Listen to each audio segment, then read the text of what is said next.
étudier dans un autre domaine? Bien, écoutez, il faut comprendre que ces personnes-là peuvent décider pendant qu'elles occupent l'emploi de ne pas porter de signes religieux, de le porter sur la place publique, à la maison, mais quand on occupe un poste d'autorité au Québec, on ne peut pas porter de signes religieux.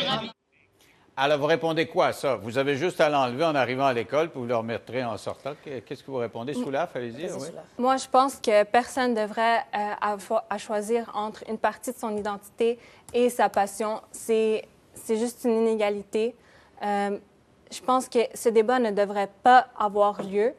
C'est une partie de mon identité. Êtes-vous prête à perdre votre job? Êtes-vous prête à perdre votre job? Est-ce que vous tenez tant que ça à cette identité-là au point de perdre votre job? Parce que le premier ministre est en train de vous dire, et puis vous avez entendu les journalistes le pousser assez solidement, puis il n'a pas reculé.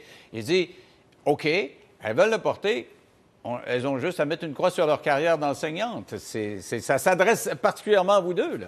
Bien, moi, ce que je vais rajouter, c'est que si j'enlève mon voile pour rentrer à l'école et enseigner, c'est à ce moment-là que je deviens une femme soumise parce que je me soumettrai à un homme qui me dit comment m'habiller.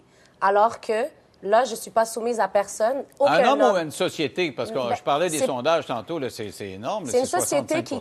premièrement, si c'est Legault qui représente cette société, il est ignorant.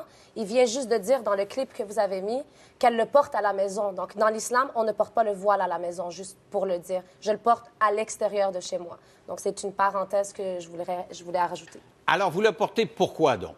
Je le porte parce que je suis soumise à mon Dieu.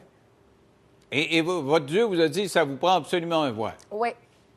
C'est écrit à quelque part dans le Coran. Moi, je ne connais pas le Coran, mais... Chapitre 24, verset 31, chapitre 33, verset 59. Et vous pensez que vous seriez une moins bonne personne si vous n'aviez pas ça sur la tête? Aucun rapport. Chacun, c'est sa foi. La foi, ça appartient à moi. Non, mais je comprends, mais ce que je veux juste dire, c'est que moi, mes barèmes de comparaison, c'est la foi catholique, si vous voulez. Nous autres, dans le temps, on nous disait... Car si tu fais pas ça, là, tu fais un péché. Je ne sais pas si ça existe chez les musulmans, mais nous autres, on disait, tu fais un péché. Alors donc, je ne sais pas, moi, dis ton chapelet, puis on nous disait, je ne sais pas, il fallait faire nos Pâques, là, on avait tout ça. Si on ne le faisait pas, on faisait des péchés, puis on pouvait se retrouver en enfer. Alors, c'est la même logique ou...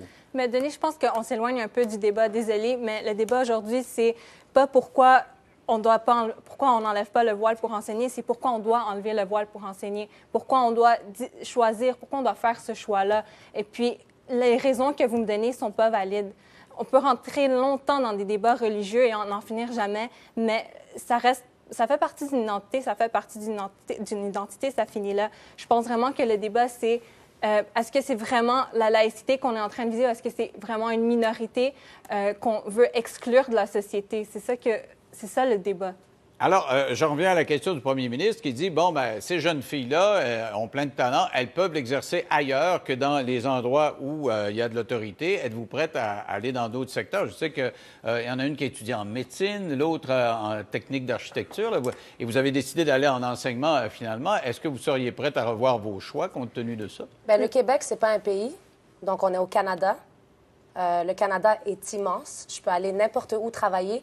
Il y a des députés, des maires de d'autres provinces qui appellent les personnes qualifiées comme nous à venir travailler dans leur province parce qu'ils ont une ouverture d'esprit bien plus grande que celle ici au Québec. Mais bien sûr qu'il y a le English School Board of Montreal qui ont dit qu'ils n'allaient pas appliquer la loi. Moi, ça ne me dérange pas d'aller travailler dans un secteur anglais. Je suis bilingue. Donc, tant que je suis à Montréal, moi, c'est sûr que je ne respecterai pas la loi et je n'appliquerai pas la loi. Donc, j'enlèverai jamais mon voile pour enseigner. Et comme vous l'avez mentionné, j'ai étudié en médecine et j'ai étudié 1 an en France en médecine. Et la raison pour laquelle je suis revenue au Québec, c'est parce que les stages, il fallait que j'enlève mon voile parce que c'est un pays laïque. Mais on n'est pas dans un pays laïque ici. Aussi, j'aimerais rajouter que nous deux, on a grandi ici, on a une appartenance au Québec et on sait que le système d'éducation au Québec a besoin d'aide en ce moment. On est en grand manque de ressources, on est en manque d'aide spécialisée et surtout en manque d'enseignants. Et puis, c'est notre parti altruiste qui veut vraiment aider notre société. On veut faire partie du Québec de cette manière-là. On veut se donner avec notre passion et aider le système d'éducation québécois. C'est votre meilleur argument, je trouve, depuis le début. C'est vrai que vous dites au premier ministre, dans le fond, OK, tu es prêt à nous dire d'aller étudier ailleurs, mais tu n'en as pas d'autres. Alors, c'est ça qu'il devra penser à son affaire. Mais dites-moi, est-ce que vous vous souvenez de Bouchard-Taylor? Bouchard-Taylor, c'était ça, mais moins les enseignants.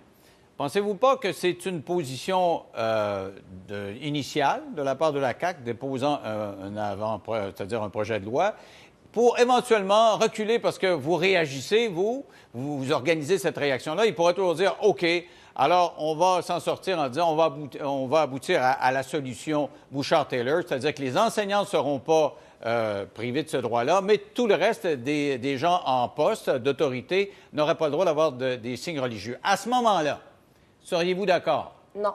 Non, bien sûr que non. Une juge ou une policière... Non. On est encore en train de bafouiller des droits fondamentaux. On s'est pas éloigné du débat vraiment. Chaque humain a le droit de pratiquer sa passion, de pratiquer un métier sans devoir laisser une partie de son identité. Et je pense que ça, c'est quelque chose qui doit être compris par la société. Mais l'argument, justement, qui est celui de la société, puis vous dites on prend pas, et il nous reste 30 secondes pour l'expliquer, parce que l'argument de fond, c'est dire c'est un objet de soumission. Les gens disent ça n'a pas de bon sens, c'est les hommes, c'est une religion d'hommes qui impose ça aux femmes. L'objet de soumission, c'est l'homme, c'est moi qui va enlever mon voile pour plaire à Legault. Ça, c'est un objet de soumission. Me soumettre à ce que lui veut pour que lui me dise comment moi je m'habille quand je travaille. Ça, c'est un objet de soumission, M. Denis Lévesque. Oui, mais vous vous souvenez que le premier projet, la Charte des valeurs, c'était le PQ qui était là, puis c'était Mme Marois, c'était une femme. Mais encore une fois, c'est des personnes qui ne comprennent absolument rien à notre identité, qui connaissent probablement aucune personne voilée, qui ont des préjugés et puis qui sont jamais venus nous parler parce qu'on est des personnes normaux.